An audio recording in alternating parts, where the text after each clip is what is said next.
gran experiencia de Purdue Agronomy a audiencias en Indiana y en todo el mundo utilizando una variedad de plataformas de aprendizaje. Las áreas de capacidad de Bruce incluyen la producción de maíz y soya, agricultura de precisión, diseño instructivo y educación y evaluación basadas en competencias. Tiene experiencia en la creación de programas técnicos de marketing y ventas relacionadas en productos para cumplir con las necesidades de competencias individuales y cumplir con los objetivos comerciales y luego entregarlos a través de las aulas, campos, teleconferencias, en CD y plataformas basadas en la web. Bruce es el instructor principal de Agronomía 105, un curso de introducción a la producción de cultivo y también enseña fundamentos de agronomía aplicada, un curso en línea ofrecido por la Sociedad Estadounidense de Agronomía. Así que durante la tarde de hoy, nuestro primer invitado, Bruce Erickson. Un fuerte aplauso. Thank you. So it's a pleasure to be invited back here again this year, and I have several things that I would like to visit with you about today. And so I think there is an opportunity to adopt digital agricultural technologies in Puerto Rico. And I've worked a lot with precision farming, digital ag type things in the Midwestern US, but I've also studied this all over the world too. And so what I'd like to do is to talk about who's doing what, why they're doing that, how it could potentially work in Puerto Rico then, some challenges, and then how we're going to make that happen. A lot of that with digital agriculture is through education, because digital agriculture technologies typically aren't just plug and play automated things that anyone can do. You have to have some background knowledge in order to make them work. So let's go ahead and get started. And I didn't understand much about the introduction of me. I don't speak Spanish, but I trust it was good. And so this just shows that I've had a wide array of experiences. I was with Corteva. I resigned from them once, and then they hired me back. Then I went to Purdue to do my PhD. I actually left them once, and then they hired me back. I've done consulting work. I was the education manager for the American Society of Agronomy, my professional society, for several years. And that's where I started designing and developing the online classes. And we've had a good go of the online classes at Purdue. We started this in 2015, offering these courses. And so we were well prepared for the pandemic to hit. And so we didn't have to scramble like I know all of you did. Some of you were probably well prepared, but we were ready to go in that situation. So a little bit about my institution. We're the land-grant university for Indiana. And so if you're familiar with the land grants, this was Abraham Lincoln and a senator from Vermont's vision of creating institutions of learning for poor people, basically, for not the rich people that were going to Harvard and Yale and other places at the time. Let's have schools where we teach agriculture and mechanical arts and those types of things, okay? Since then, it's grown. We're ranked number 3 in agriculture in the U.S. now, and I think UC Davis is higher ranked if Diane is here. So yes, I think you're a notch higher than we are. So boo. But we have a large student body. We have almost 3,000 undergraduate students in agriculture, so we're a large presence in terms of Indiana. And just so you know also, I didn't start out with a high level of technology at my birthplace in Iowa. I mean, we were a modest farm. You can see that we had steel wheels on the wagon there. If I can get this thing going, you can see the tractor was a hand crank. My dad wore overalls. That's me back in the early 1960s with my little red wagon in the driveway, you know? So little technology there to brag about. But I quickly became interested in technology. And if you follow agriculture, you know that we've had these waves of innovation. We've been able to keep up with the expanding world food demands and population because we've had mechanization, better machinery, McCormick's reaper, the plow, all this kind of stuff. We've had better fertilizers, we've had pesticides, and the invention of hybrid corn back in the earlier part of the previous century was instrumental. And now many people think that digital agriculture is the wave that we currently are in. But like a lot of technologies, it often takes multiple pieces of that wave to make it work. We don't just flip a switch and have that happen. And with digital agriculture, it's a collection of technologies. It's not just one single thing. And like I say, there's quite a learning curve to go along with that too. From a farmer standpoint, as we adopt new technologies, the people that adopt them are at the advantage. The people that don't start using them are instantly, typically at a disadvantage. I mean, an example I can think of is just think of maybe one of your friends that does not have a smartphone right now.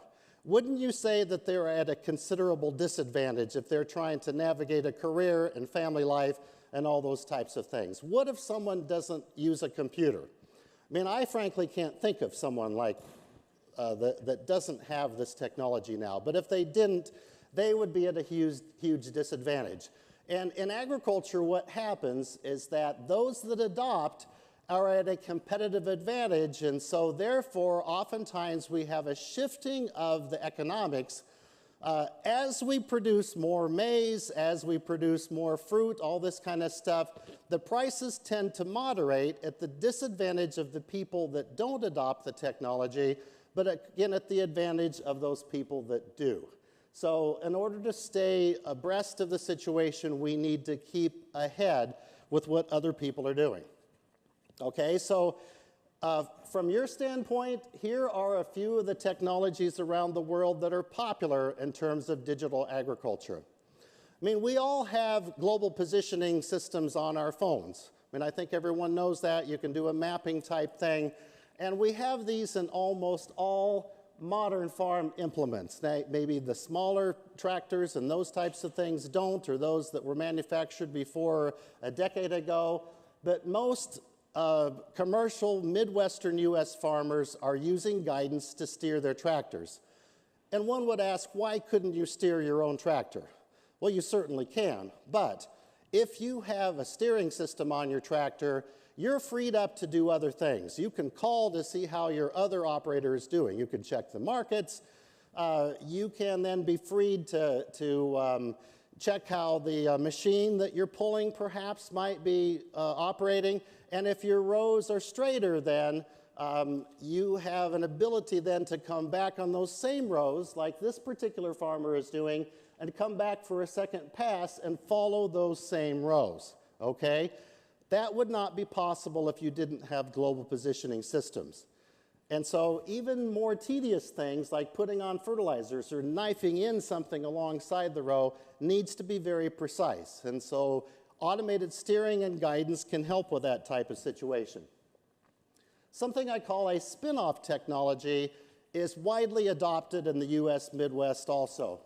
Okay, and so traditionally, if a farmer is putting on fertilizers or pesticides, they are overlapping in some parts of the field because not all fields are perfectly rectangular, and so as you come up to the sides or the ends, you're naturally going to overlap some in order to complete that part of the field.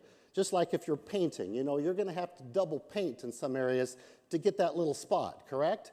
Okay, and so the technology that we have now will turn on and off those particular sections of the sprayer or fertilizer applicator, even to the extent of a single nozzle in some cases, and that saves on pesticides, fertilizers. These devices are on planters and all kinds of things, and then there's less of an impact on the environment too, because we're putting on less and we're saving money. And so these things are all very good. Another thing that we've been doing now for at least 25 years on many Midwestern farms is we have an ability to measure the production in every single part of the field. And why is this important? Well, maybe there is some concern with the soil. The red here is worse production, the green here is better production. We can go to this part of the field and we can see, was there an insect concern? Did we have a patch of weeds? Was the fertilizer not correct there? It allows us to do an analysis of the field, so hopefully then we can do better the next time we plant this type of a field. And so the thing that we need to do in these situations is that this is done by typically in a combine that's a thresher type combine. There is a pressure-sensitive plate that measures the amount of grain that's flowing through the combine, and that relates to the productivity in any part of a field. Now, you can do this with other crops by using other types of sensors, load cells or optical sensors or all those types of things. One other type of thing that we're doing a lot in the Midwest too is that we are testing soil fertility on a sub-field basis.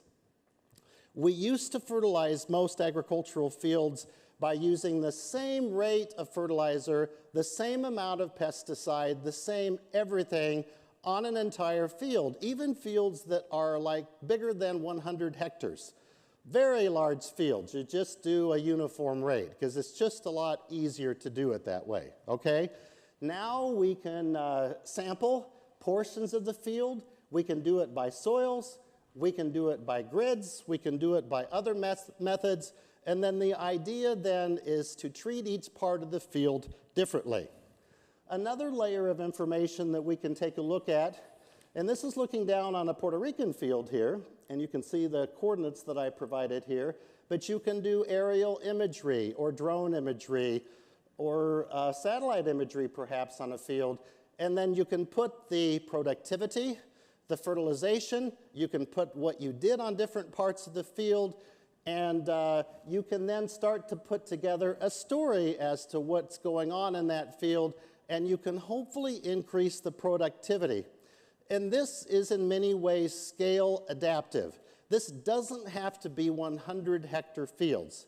This could be a 1 hectare field because scale is relative, correct? What's big to an ant is certainly very small to us, correct? And what we see from a satellite is a completely different scale, okay? And so this can be very much adaptive. Okay, I got to watch the time here and make sure I don't go over. Looks like I'm in good shape. Okay, so something that Purdue has done for the last 25 or more years is an adoption survey. And we also look at the Department of Agriculture information too, and this just gives you a perspective on what people are doing and why.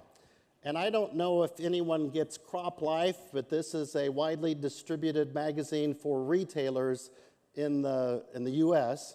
And there's, I don't remember how many of print copies are made, like 100,000 perhaps, that go out to retail locations around. And so this is going to be in the July 2023 edition. This is the proof copy that I just approved last week. So this hasn't even been published yet. And so we are always the cover story in the June or July Crop Life magazine. But what we've been surveying the last couple of decades here is, what are retailers using in their business? What are their farmer customers doing? What's keeping them from adopting more digital technology? And I'm going to talk about all of these. Are they making any money doing this? Are they using data in their decisions, and what data are they using? And on and on and on. And of course, you know, if you're surveying people, you can't have too many questions in the survey if you expect to get very many of them back. And so we would love to ask a lot more questions, but you can't always do that. So as I told you before, if you look at some of these lines here, you can see how the adoption has increased in the last couple of decades here, but you can see this black line is guidance here.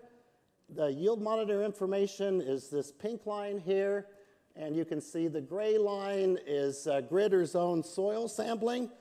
excuse me, those are all things that I talked about before. And you can see here that these are the section controllers here for planters. And then the section controllers in the green here are for sprayers. You can see that all of those have been on a steady upward trajectory. There's a little bounce here and there, but most farms in the Midwest are using those currently, okay? But that's in contrast to some of the other technologies that we would hope would be more adopted, and these include variable rate fertilization, variable rate liming, and putting on fertilizers in a variable rate way, okay? Putting on pesticides in a variable rate way. We still have low adoption of these. The whole idea behind this is that, why would you put on the same rate of an input on a large agricultural field if you can see that there are areas of the field that look like they might need more fertilizer, areas of the field that might need less fertilizer. Some might need a higher rate of seeding, some might need a lower rate of seeding, and all that type of stuff. It's just like you in the room here.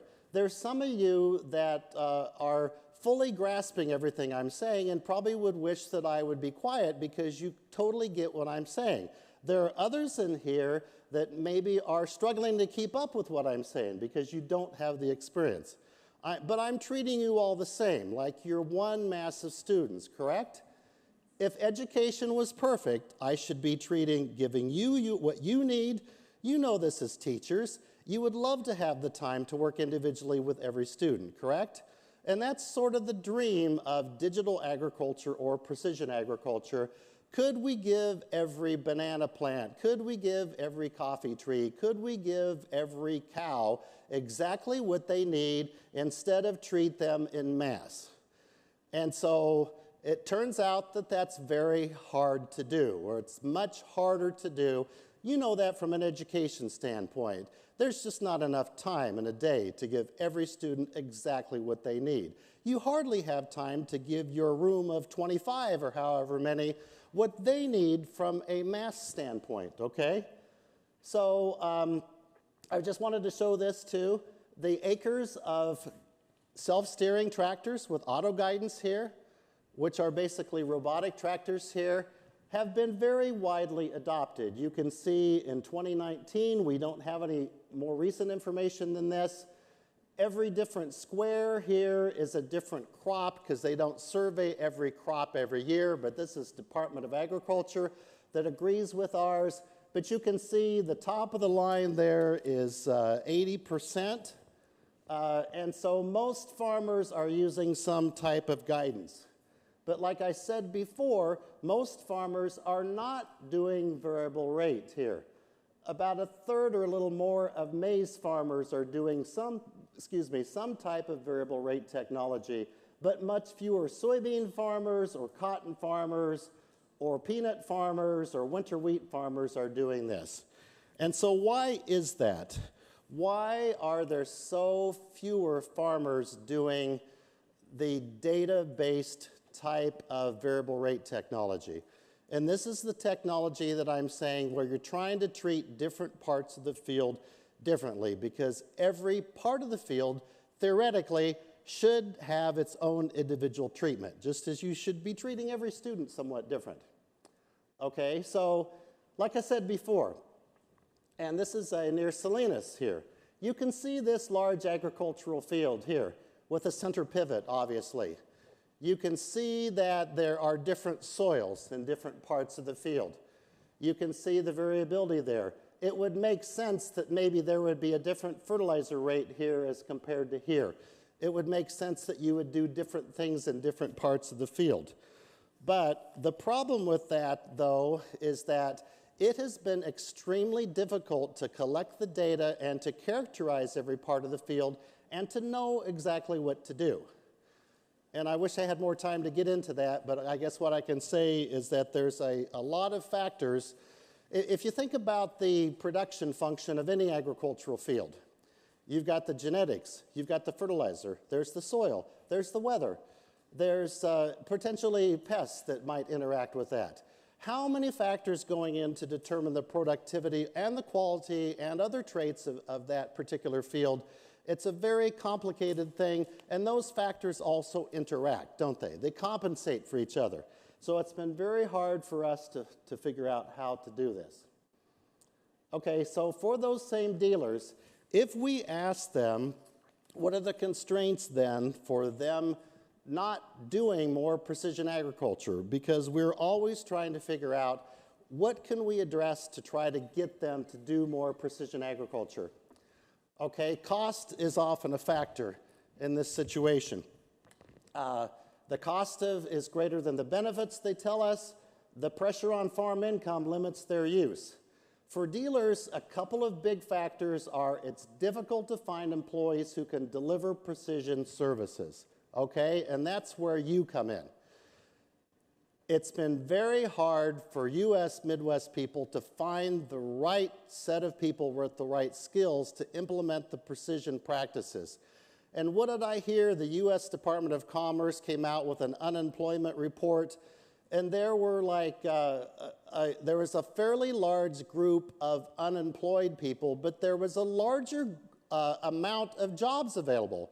There are more jobs available than we have unemployed people. So why don't we just put those unemployed people into those jobs? Well, you all know the answer. They don't have the right skills to do those jobs that are open. And again, that's for us here in this room to help try to figure that thing out. And I'm going to keep moving here. We did a survey a few years ago. It's been about 5 years ago by now. And we asked agricultural retailers to tell us about the difficulty of finding qualified applicants, whether they be agronomists, technical support, equipment operators. The red here is there's no one available. The orange here, it took more than 3 months. The yellow, it took more than 2 months. You can see that they had a really hard time finding those positions.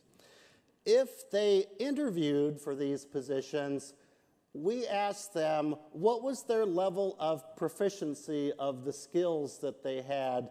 Did they know basic understanding of business skills? Did they have communication skills? Could they run a spreadsheet on a computer? Could they install precision ag equipment? Deficient, a fairly high percent.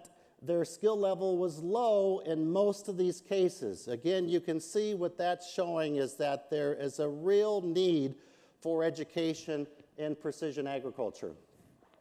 What's going on around the world?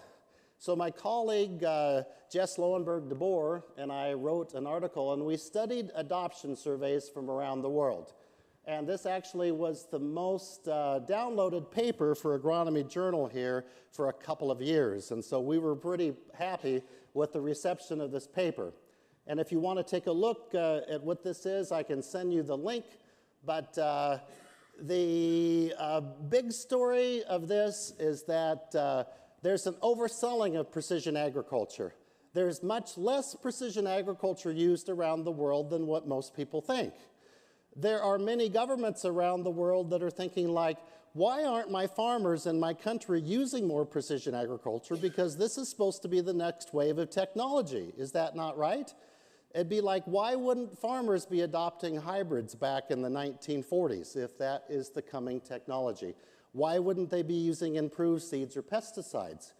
And so one of the things that we found out is that most of the adoption occurred on the very largest farms, only pretty much on mechanized farms, and there were just very little adoption on smallholder farms. And so, like is often the case, the riches go to those people that are currently at an advantage, and the disadvantage is to those people that are currently lacking. And that really needs to be changed. We really need to find a way to help those smallholder farmers to be able to figure this out. Okay, let's look to the future a little bit here. Okay, so what could be done in places where there are smaller farms or the farms are not mechanized? UAV spraying is coming on huge. In our 2023 survey, that was the technology our retailers said that they expected to grow the most. Even on these big flat farms in Indiana, They see that growing widely because they're very adaptable. They can go in places where other sprayers can't go. They can do special situations where there are environmental threats and all those types of things. What about robotics? We certainly know that there's a big possibility for robotics in the future. And of course, drones that I just showed are a flying robot, basically, that's putting on pesticides or fertilizers. And so these definitions sometimes get misconstrued in some cases, but we already have a lot of automation happening in our lives, don't we? I mean, we have self-serve gasoline, we have the kiosks. You have the kiosks at McDonald's here like we do, and they're very annoying, I think, but I'd rather talk to a person, but they sometimes won't let you. You have to go to the kiosk. Okay, you have the self-checkout at your grocery stores. I'm sure you have some of that kind of stuff, but we have, cruise control on our cars. I drove a car the other day that had automatic windshield wipers, and it's just like, I can't press the button, if it starts raining, but it had automatic windshield wipers. Okay, so we should be putting these on farms, but there are some key regulatory issues with this.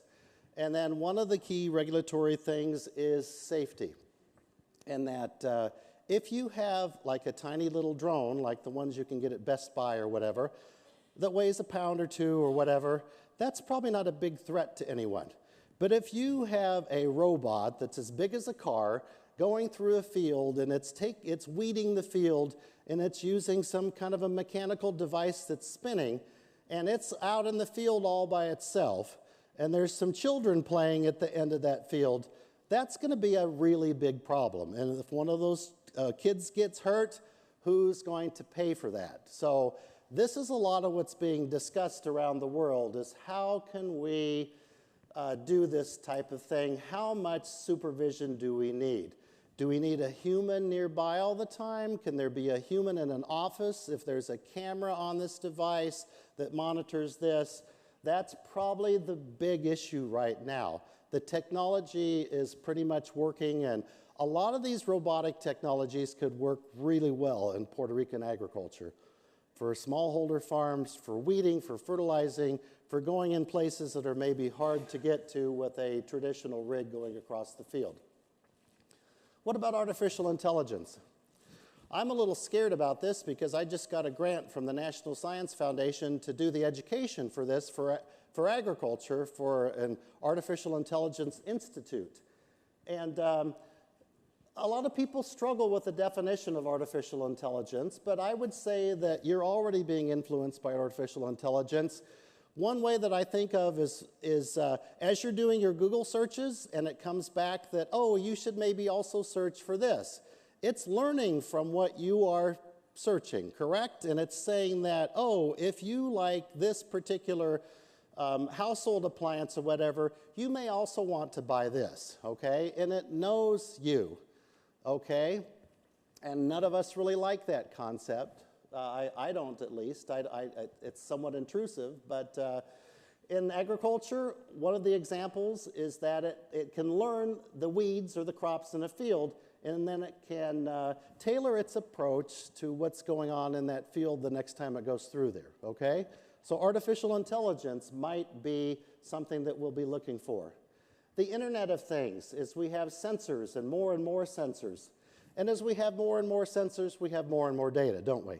And tomorrow afternoon, we're going to have a couple of data sessions where we're all going to do some yield monitoring, editing of a field. We're going to calculate standard deviations and do some interpolation and all that kind of stuff. And so as teachers, you know that to motivate students, you have to not only tell them, but you have to show them, and you have to be able to do that. You have to engage them in the learning process, and you have to make it relevant to them too. It just can't be an esoteric concept. One of the key things of traditional education is you relate it to something that's happening in their life. You've seen this before. Think about this new concept and relate that to something that's already happening. Okay, and we need to be able to teach them to know about data And there's a real problem in terms of how we think about this. And so we've started to teach a lot more about data in our classes at Purdue. And we've always taught a lot of statistics and always worked with a lot of data. But we have a new style and a new way of thinking about this. And we've started a minor here. And there's a data life cycle that we like our students to think about. Acquiring data, cleaning the data, wrangling the data, perhaps merging it, and analyzing the data, visualizing the data, and then finally taking the data to a form where you can drive a decision. Because you all know that data that doesn't change a decision has no value, basically. There's probably no reason why you should have even collected that data in the first place. And so data is something that doesn't have a tangible value like a house or a car. It has to change something else for it to have value. And that's what we like to teach at Purdue. And so I think this is my last slide, and what I wanted to do is just wrap up, and maybe we'd have time for a question or two here. But if you think about digital technology in Puerto Rico, and think about how you might talk to your students and how they might think about this on their farms, or where they might get a position in agriculture, in some kind of a livestock operation or a horticultural operation. There's a lot of different possibilities, and you're going to help make this happen. And it really needs to start well before they come to college, because we have noticed that the decision to engage in this, if you wait until they're at college, it's often very much too late, that they're going to go off into another field. And maybe some of them should go into another field, because maybe that's best for them. But some of them probably should go into agriculture then too. Okay, so there's lots of UAV uses. The timing is good, frankly.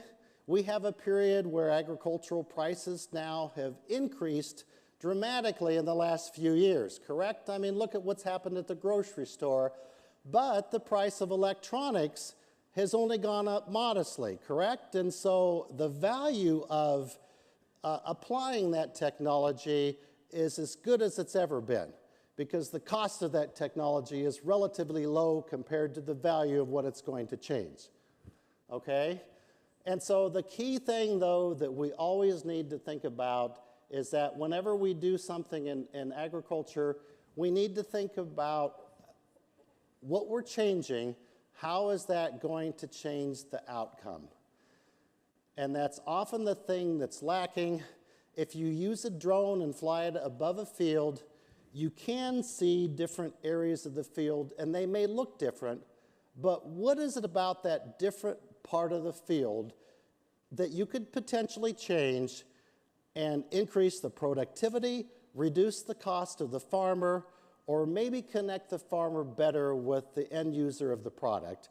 And that's the, I guess, key solution that's probably going to serve us best into the future. And so with that, if there's time for questions, we can answer a question. If not, I'm happy to do whatever. And you're all going to be spending 2 hours with me tomorrow in 2 different groups. And so you're going to be wishing that I would be heading home sooner, okay?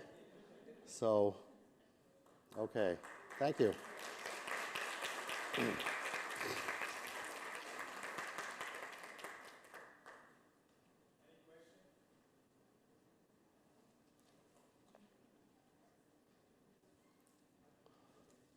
Yes, sir. So, thinking about Puerto Rico and the uneven ground that most farms are on. Right. You know, there's sloped, there's different soil types. What would you say? What would you say is the most important? What would you say is the most important or most likely technology that can be applied now, and how much do you think is the average cost to the farmer of buying that technology? Yeah, so if a farmer now is not doing any digital technology, I would think that a fairly easy setup, and they don't cost very much, would be to get some kind of a UAV or a drone to fly above their fields and to monitor for differences in nutrients, differences in pests, planting errors, all that kind of stuff, and start better understanding their fields. Because I'm guessing in some cases, farmers think that they know their fields, but they probably don't know them as well as they think they do. And that really happened in the Midwest when farmers started using yield monitors. And they knew that there was variation in the field, but they didn't know how much it was, and they didn't know how much it was costing them. And that, to me, would be one potential entry point that they could go with. I mean, presuming that they're controlling the pests on a whole field basis, considering that they're properly fertilizing, the basic things still need to be taken care of first before we start getting into all this precision technology. So that's my only words. Oh, well, you can get, I've seen them, there's some at Purdue that we use that are actually pretty good, and you can get them for a little more than $100. Yeah, and they will integrate with your smart device. You can control them from your phone, and you can actually see what they're seeing on the screen of your phone. I'd say maybe to get one that say for a larger farm, if you wanted a better model, it might be, more like $1,000 to get like a really deluxe one, something like that. But they're really, they're fun too. I mean, they're fun to play with. So, yeah.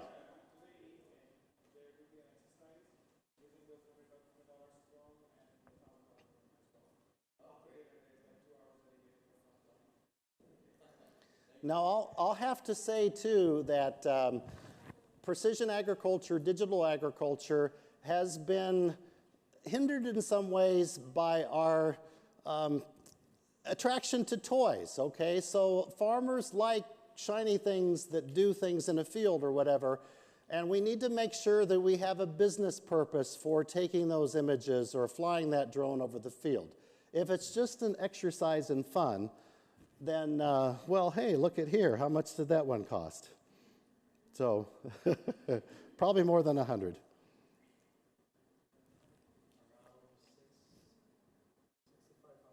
Oh, 6,500, yes, okay. And you're going to fly it in here? Oh, okay. Okay. Okay, well, thanks a lot. Appreciate the time.